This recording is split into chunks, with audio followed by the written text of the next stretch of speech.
I'm Tracy Gibbs, Chief Science Officer for LifeWise. We've got another session of In the Lab. As you can tell, it's not my real lab. I do have lab equipment here that my wife and I use quite often, but this is kind of my home office, my home lab. My real lab that I work at every day. If you're in the Salt Lake City or Draper areas, feel free to swing by and visit. I love giving tours. If you guys want to come by and actually see the lab that I work in, making the oral strips, you can actually see the production and manufacturing process of how we do our dissolvable oral strips. Or I guess if you're in the Provo area, I could have you tour our nano and liposomal facility where we make our nano emulsions and liposomal emulsions and things like that. I can show you the capsule and powder facility where we do all the encapsulation and powders and protein drinks and things like that. So those are my labs. The real labs. I'm at my home lab now, but either way, we call this In the Lab because I try to educate everyone on the real science and technology behind not just LifeWise products, but tonight especially, I'm going to be teaching on proteins, the good, the bad, and the ugly.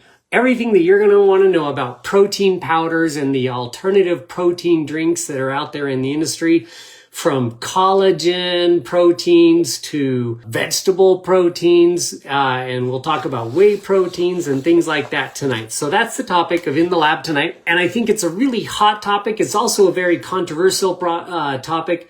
And there's a ton of misinformation floating around out there. So I am armed with science tonight, and I am armed with truth. And that's all we ever talk about. And look, if I ever cite a study, because the science is ongoing, we can't say follow the science anymore because science has misled us quite often. But a couple of the studies that I'm going to be talking about tonight, I mean, one of them is like the longest study ever conducted, most comprehensive study ever conducted on human nutrition.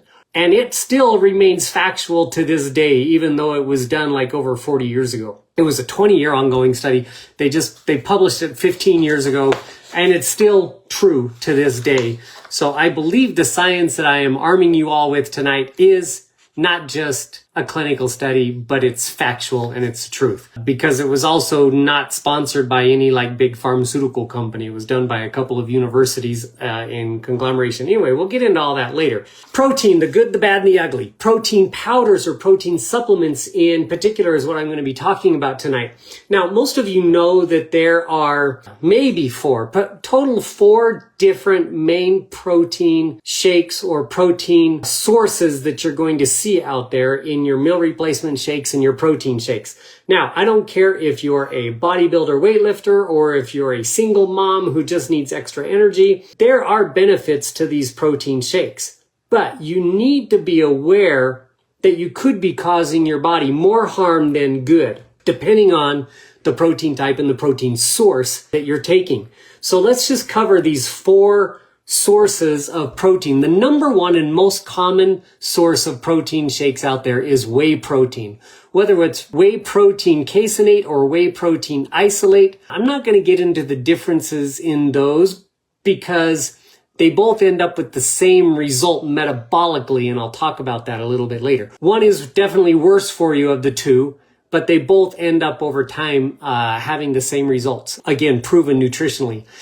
A lesser common type of animal protein is the albumin or the egg protein. This is common. You see this in big box stores. Sometimes it's a little more expensive than the whey proteins because it is a little more difficult extraction process. It's the albumin that comes from the egg whites. Another very popular but very expensive type of protein powder right now is the collagen protein powders, which 90% or more either come from fish or avian collagen.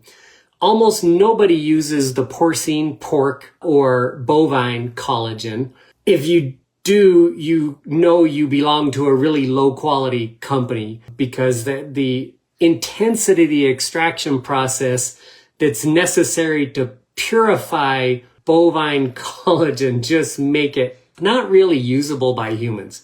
And it's way cheaper than the avian and the fish type collagens, and they're more pure and easier to refine and extract anyway. So it's, I don't know, yeah, you got to be a really low quality company to use pork or bovine collagen drinks. But either way, I'm not going to get into that. I'm not judging any company here. That's not what I'm talking about tonight. I'm just talking about protein, and collagen happens to be a very popular source of protein right now. However, it's very expensive compared to whey or egg protein. Another very common and very popular, almost getting up there equal to whey protein, is the vegetarian protein sources. And I'm going to talk about the pros and cons of those as well tonight. So I want to start off by introducing you to I'm not going to call it a clinical study because it's not. It was a report of an analysis done by the Clean Label Project.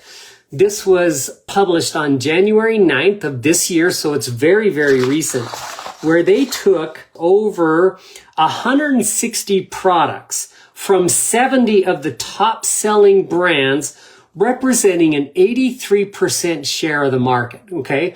So if you're out there bragging about how big your brand of protein product is, like if you're a major protein product company out there, then chances are Clean Label analyzed your brand, all right? This report tested 160 products from 70 of the top selling brands, representing 83% of the protein shake market out there.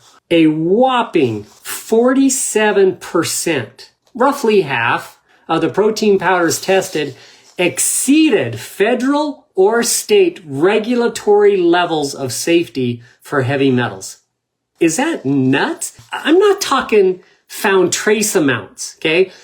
Lots of things have trace amounts of heavy metals in them. The products I represent at LifeWise don't, but lots of companies do, and lots of good companies have trace amounts of heavy metals. And trace amounts of heavy metals lower than EPA standards. There's not much you can do about that. It's not that bad for you, and I wouldn't worry about it. Now, I don't like that, especially if you're eating lots of these products with trace amounts, but I'm not talking about trace amounts. This study reported that almost half of the products they tested exceeded federal and state EPA levels for safety. That's not trace amounts anymore. That's harmful levels. So half of these protein shakes tested had harmful levels. Oh, and by the way, they went on to say that some of these shakes had BPA toxins in them. Like, that's a chemical used to make plastic. Now, was it plastic from the plastic tubs that they tested? Like, did they scrape the plastic tub? Or were there actually microdoses of plastics found in the actual raw materials? I don't know. I don't know if they didn't specify that, but they showed that there was toxic levels of BPA. I'm sorry, my dogs are going crazy, so hopefully that doesn't bother you in the background. One of the protein powders that they tested, and again, it didn't call out any companies, but it contained 25 times the allowed limit of BPA. Talk about like a cancer-causing agent. You're literally like drinking cancer in that one product. Now, I know you can't see this. Maybe we'll get this, but this is ARL. This is an independent third-party laboratory. There's the LifeWise. It's funny. They called it the LifeWise Fuel Meal Replacement Muscle Supporting Sugar Balancing Fat Metabolism Shake. That's literally the title of the product right there. I love that the laboratory said that about our shake. But you can see right here, I don't know if you can see it, I highlighted absent, non-detected, absent. We don't even have detectable levels of those things in our shake. But either way, let's get on with what I want to talk about. So this report is kind of what sparked me to want to talk about this. What I'm going to talk about tonight, what I'm going to train on tonight regarding protein and protein shakes is half and half split by my own studies and observations. And then the other half is huge, one of the world's largest nutritional studies that completely supports what my own studies showed. And many of you may be saying, well, what do you mean? You haven't done any clinical studies or research or things like that. Many of you may not know a lot about my schooling and my life in general, but I actually taught classes in live cell morphology for 27 years. Now, if you're not a lab technician, you probably don't know what live cell morphology is, but when you go get a complete blood panel from a company like LabCorp or something like that, they do what's called a CBC, a complete blood panel, and it basically tells you all of these things that you're high or low or good in or deficient in, all these different chemicals in your bloodstream. One of the things that they can also do is they can include a morphology panel. Maybe some of you have seen that. And they would show dacrocytes or microcytes or different sizes or shapes of red blood cells, which tell you if you're deficient in specific nutrients or chemicals in your body as well. That's the class that I taught, and I taught it for 27 years. And it's live. It's not a gram stain. You're not destroying or manipulating the blood in any way. You're literally just taking blood from the patient and putting it under a microscope and doing a live cell morphology where you're counting a specific number of cells in specific graph patterns and looking at different deficiencies in the human body. That was my part-time job and my hobby for a majority of my adult life. I started teaching those classes clear back in 1995. And I actually just taught my last class. I kind of retired from doing that in October of 2023. Now, one of the things that you see when you're looking at live cells is not just white blood cells and not just red blood cells and not just platelets, but you are actually looking at things in the plasma. And one of the most easily recognizable anomalies in human plasma is uric acid crystals. It pops out of the screen. It glows. It looks like a tiny aquamarine crystal in your plasma.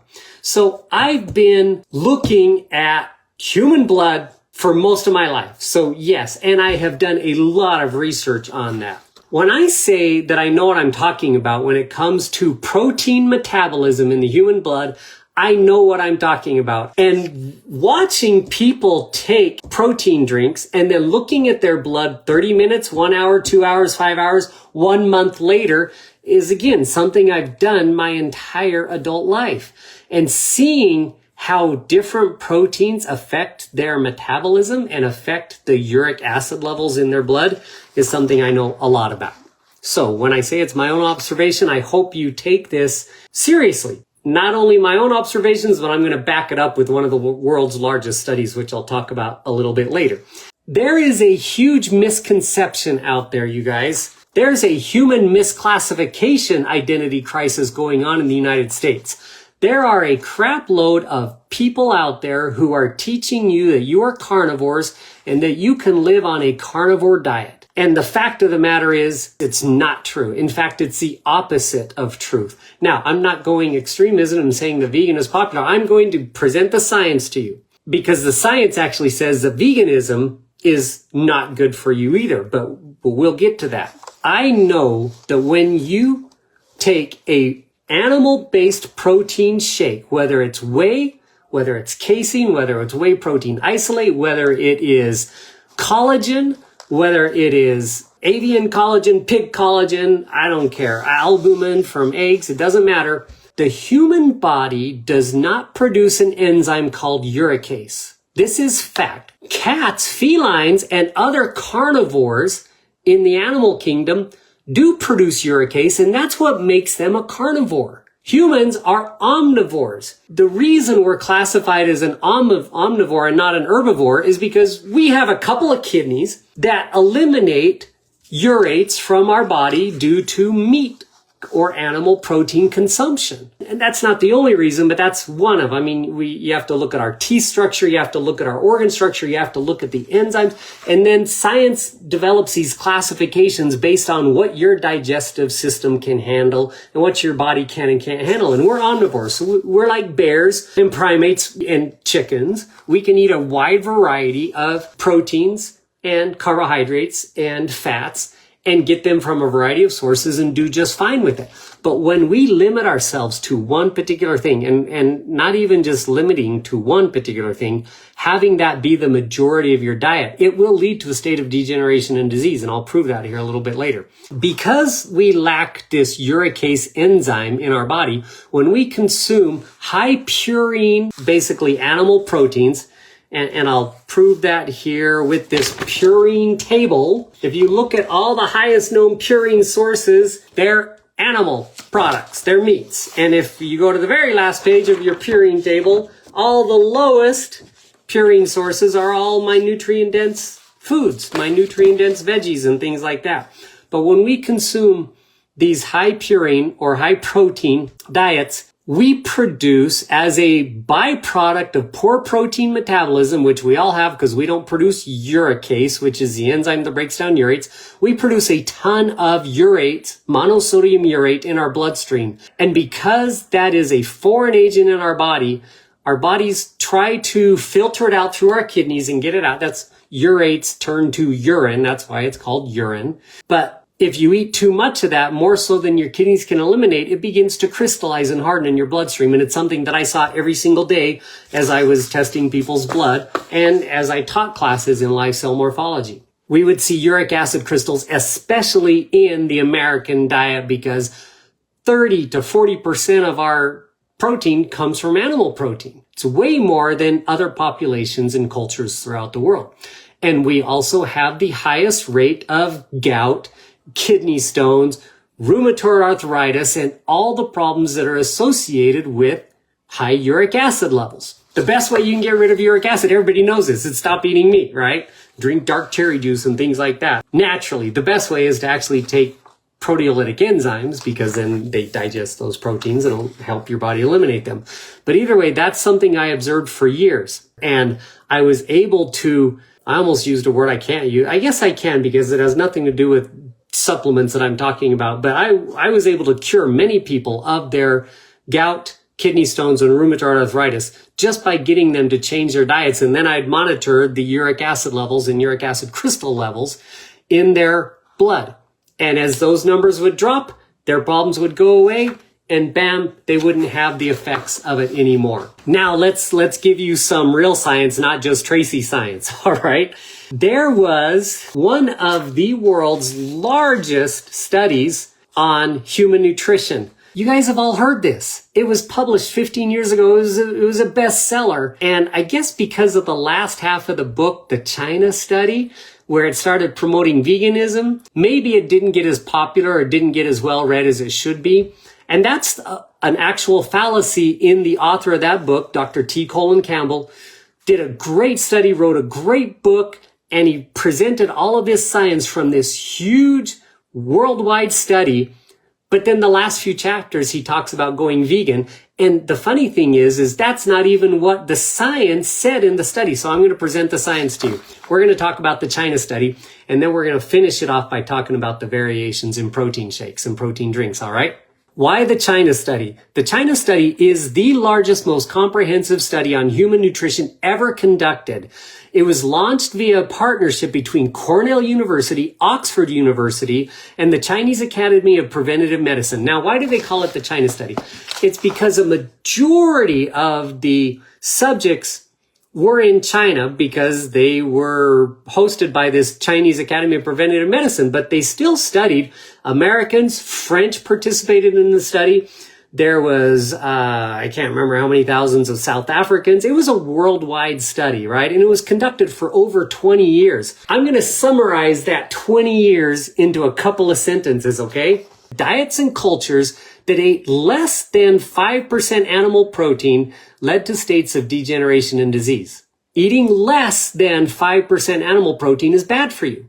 But cultures and societies and people that ate more than 12% animal proteins also led to states of degeneration and disease. In fact, Dr. Campbell actually said in the book, he was like, eating whey protein in particular, because they were using whey protein for the animal portions of their diet studies, right? They would give whey protein to these people who were participating in it, and then bam, the number of foci are immature cancer cells, would quadruple. In fact, he said it was like turning on a light switch. And then as soon as we stopped giving them the whey protein and switched them to vegetable protein, it was like turning off the cancer light switch. So literally eating too much animal protein is like a light switch for diabetes, heart disease, and cancer. And that was the summary of this huge study. I had another quote in here that was really good. Oh, this is Dr. Colin Campbell's own words. That animal and plant-based proteins differ in their nutritional response in humans because of differing amino acid compositions that have nothing to do with pasteurization, homogenization, or contamination with foreign chemicals. So he's basically saying, like, regardless of contamination of foreign chemicals, regardless of pasteurization, regardless of homogenization, animal proteins triggered diabetes and cancer. Vegetable proteins did not. That's the 20-year summary of that study, all right? It's exactly what I saw over the years that I was doing live blood analysis and looking at live cells and looking at the uric acid crystals and cholesterol crystals and everything that I was seeing like that in human plasma. So I'm going to break that down again to percentages, okay? Let's be reasonable here. If you consume on average 100 grams of protein per day. Now, I know a lot of you consume a lot more. I mean, if you put grams, let's do the math here, a 16-ounce steak. I could get out a calculator and tell you exactly, but I'm guessing it's about 400 grams, a fourth of that, which is small. Most of us don't consume a 4-ounce steak unless we get that really expensive 4-ounce filet mignon that costs $100 at really nice steakhouses or something. That's about the only time you're going to see a 4-ounce cut.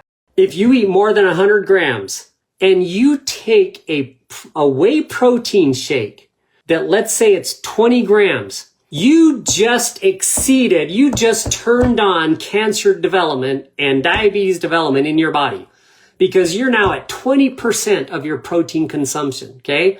Just do the math in your head. Cultures and societies who consume more than 12% led to states of degeneration and disease. Now, short term, is it bad for you? Probably not, especially if you're young. Now, if you're old, I'm talking here to the teenagers and the 20-somethings, maybe even if you're fit and healthy up to 31 or 32. If you're obese and you have a carbohydrate consuming addiction and you want to try the carnivore diet so that you can drop weight really fast, you bet. Go for it. 2 or 3 months max. You might get gout. You might get kidney stones. But those are less important to me than what obesity can do to your body long term, okay? Short term, if you want to do that, go for it. If you're in that age group, if you're over 40, you should avoid the carnivore diet like the plague. And you should never take a whey protein or whey protein isolate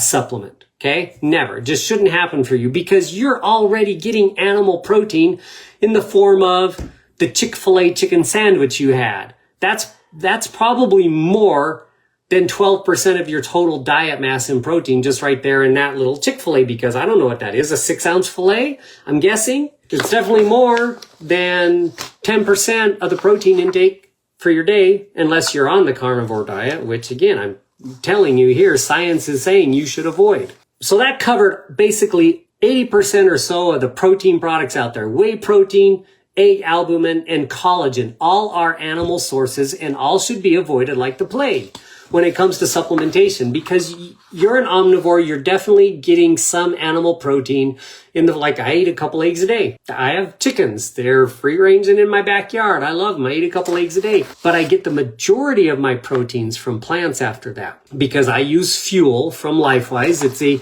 vegetarian plant-based protein, but there are cons to vegetarian protein sources. So let's cover that real quickly because I know there's a lot of vegans and stuff listening like this. One of the facts that came out in the China study was that cultures and societies and people who consumed less than 5% animal protein also led to states of degeneration and disease. And a lot of those cultures and societies were simply because they weren't getting a variety of plant-based proteins. The majority of them were getting their protein from rice because, again, a good portion of these subjects were in China that they studied. And some of the other participating countries, Vietnam, there are some in Japan, some in Thailand. Again, a lot of rice-based countries there. When you consume a single source vegetable protein, you will not get all of the branched chain amino acids and all the specific amino acids, specifically like isoleucine and carnitine and some of these other amino acids that are important for proper immune function and proper muscle development, especially when you're young, which is why it's so important to get a plant-based protein that contains a protein from at least 3 different classifications of foods. And when I say classifications, I don't mean 3 different foods, because you could do soy protein and pea protein and mung bean protein. Those are all like legumes and beans. That's all one classification. And you're going to be limiting the amino acid types that you get in those. So when I say 3 classifications, you should be getting a legume protein, a grain protein, and a seed protein, all in the same supplement. Because if you don't do that, you will be missing out on specific amino acids. But when you do that, when you do a grain, a legume, and a seed protein, for those of you who might be into health, you've probably heard of 3 sisters. You maybe studied a little bit about the Aztecs or the Anasazi here in southern Utah and how they were like an agrarian, vegetarian culture that, I mean, if they got any meat protein, it was from lizards that they happened to catch in the desert. But they grew corn and squash and beans, and they thrived as a society because they had the legume and the pumpkin seeds, the squash seeds, and the corn from the grain. Whether that was rice or if they grew rice or grew corn or whatever, but they had what we call in nutrition the 3 sisters. They had the 3 vegetable protein sources that you need to thrive and build lean muscle mass and metabolize fat. All the branched chain amino acids you need. So scrutinize your vegetable protein shakes. And if they don't have those 3 classifications of proteins in them, don't use them. Because you won't be feeling fulfilled and you will eventually deteriorate in muscle mass, which is a big problem with the GLP diet programs out there is people are using Ozempic and Trizepatide and all this stuff.